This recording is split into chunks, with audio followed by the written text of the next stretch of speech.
Les deux principaux secteurs dans lesquels la diaspora souhaite investir en Afrique sont l'agriculture et l'immobilier. Dans cette vidéo, je me propose de te partager les avantages et les inconvénients de ces deux secteurs-là, mais surtout reste jusqu'à la fin parce que je vais t'expliquer pourquoi dans certains cas, il ne faut surtout pas s'aventurer dans ces secteurs.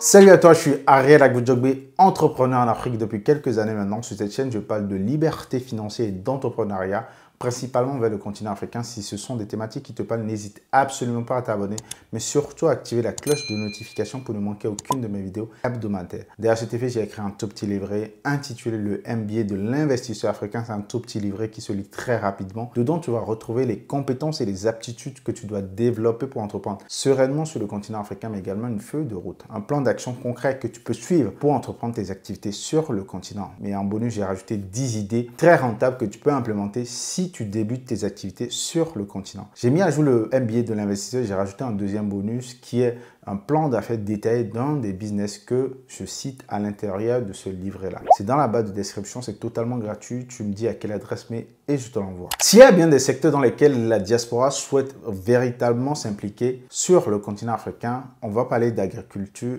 et d'immobilier. Ce sont vraiment des secteurs dans lesquels les gens se penchent énormément depuis la diaspora. Parlons de l'agriculture. Le premier avantage que vous avez dans l'agriculture, c'est que vous pouvez diversifier vos investissements. Vous pouvez par exemple associer plusieurs cultures ou associer une culture et un élevage. Donc vous allez réfléchir à quelle culture vous allez associer à quel élevage, mais vous pouvez diversifier vos investissements. Même dans la chaîne de transformation, vous pouvez diversifier vos investissements. Je m'explique, vous pouvez par exemple élever des poules, vendre des poulets déplumés, même des poulets découpés ou même de la saucisse en provenance de vos poulets. Donc, vous voulez même diversifier dans la chaîne de l'agriculture que vous faites ou de l'élevage que vous faites. Donc, ça, c'est vraiment le premier avantage que je vois dans l'agriculture. Le deuxième avantage de l'agriculture que je vois, c'est l'impact social. Vous allez participer au développement rural, mais également à la sécurité alimentaire. C'est vraiment un très gros point, l'impact social que vous pouvez avoir avec l'agriculture. La ferme que vous allez créer sur place va embaucher des gens. Pour faire une ferme, vous allez embaucher entre 5 et 10 personnes pour une petite ferme,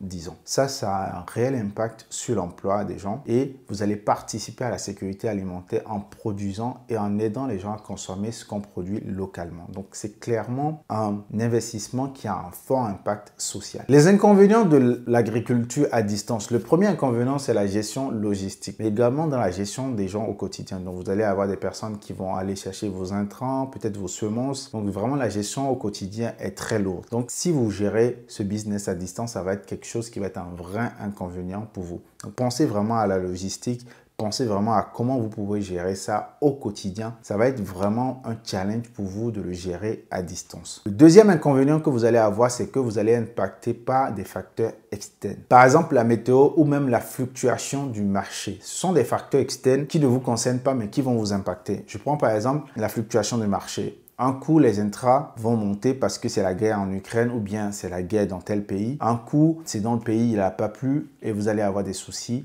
Vous n'allez pas avoir une bonne production ou un bon rendement, donc vous allez perdre. Donc vraiment, ces deux inconvénients-là sont pour moi les principaux inconvénients dans l'agriculture. Avantages et inconvénients dans l'immobilier. Le premier avantage que moi je vois dans l'immobilier, c'est la stabilité sur le long terme. Un investissement immobilier vous est garanti sur le long terme. S'il n'y a pas de catastrophe surnaturelle, bien évidemment, si votre immeuble n'est pas complètement détruit, rien ne va enlever votre construction sur le temps. Et en plus, ça va vous ramener du cash flow de façon constante. Vraiment, c'est vraiment le premier avantage de l'immobilier. Peu importe là où vous êtes dans le monde, quand les gens investissent dans l'immobilier, c'est vraiment le premier avantage qu'ils mettent en évidence parce que vous avez des constructions qui datent de 1900 et quelques qui sont toujours là, les immeubles que les gens rachètent, rénovent, réutilisent, investissent, revendent. Donc, l'immobilier, c'est vraiment le truc stable, long terme. Donc, vraiment, c'est le premier avantage que vous avez aussi dans l'immobilier en Afrique. Deuxième avantage, c'est la possibilité de faire une gestion déléguée. Vous pouvez vraiment voir avec des partenaires locaux qui peuvent vous gérer votre bien immobilier. Bien évidemment, il faut bien sélectionner ces partenaires-là parce que c'est une gestion qui n'est pas si simple que ça. Il y a des gens qui ne payent pas leur loyer, il y a des gens qui ne payent pas leur dû. Donc, vraiment, il faut veiller à sélectionner les partenaires que vous allez avoir sur place. Il faut bien sélectionner des gens qui vont bien faire leur travail et qui vont bien vous remonter vos sous correctement. Des gens qui sont vraiment non seulement ils sont bienveillants, mais ils sont sérieux avec l'argent. C'est un choix très complexe à faire, donc il faut prendre le temps de faire le choix de ces personnes-là. Parlons maintenant des inconvénients de l'immobilier. Le premier inconvénient de l'immobilier, c'est le risque juridique. Bien évidemment, ici, il faut faire attention à vos choix d'investissement. Si vous choisissez un terrain avec des problématiques, vous allez avoir des problématiques sur le long terme. C'est vraiment la problématique que rencontrent beaucoup de gens de la diaspora qui ne connaissent pas quelqu'un qui a acheté un terrain ou a commencé à construire, qui n'est pas dans les procédures judiciaires avec soit un entrepreneur ou quelqu'un à qui il a essayé d'acheter un terrain. Donc, c'est vraiment le premier risque que moi je vois dans l'immobilier. Le deuxième risque qu'il y a dans l'immobilier également, c'est que vous allez faire un investissement très lourd et le cash flow va être très faible au départ jusqu'à la fin. Donc, pour moi, pour les débutants, c'est clairement pas quelque chose que je conseille parce que vous allez mettre beaucoup d'argent pour construire votre maison ou votre immeuble et ça va dégager très peu de revenus dès le départ. Mais si vous voulez faire un investissement sur le long terme avec beaucoup plus de sécurité et que vous avez du cash flow déjà et que vous voulez stocker en quelque sorte, oui, vous pouvez aller dans l'immobilier. Sinon, le mieux serait de démarrer avec soit une sous-location, tester le marché et voir si quel type d'immobilier est appelé, est préféré dans le pays. Peut-être que les gens n'aiment pas les appartements, ils préfèrent les maisons. Donc, vous allez faire plutôt des maisons qui vont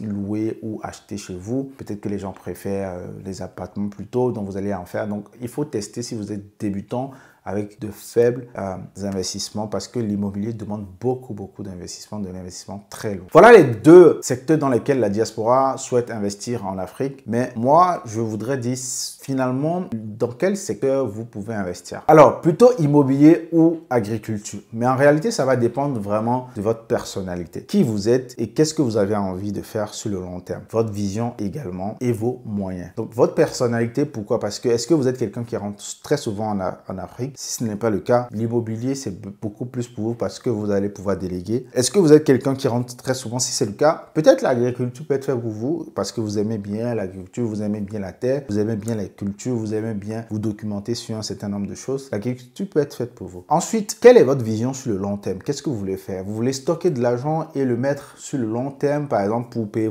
les études de vos enfants plus tard? Est-ce que votre but, c'est de rentrer en Afrique à votre retraite? Donc, tout ça va rentrer en compte dans le choix d'investissement que vous allez faire. Ça peut être l'immobilier pour vous. Est-ce que vous voulez rentrer en Afrique d'ici 5 ans? Vous voulez lancer des business qui vont vous rapporter du cash flow de façon constante? Est-ce que vous voulez être dans le quotidien, dans le day-to-day?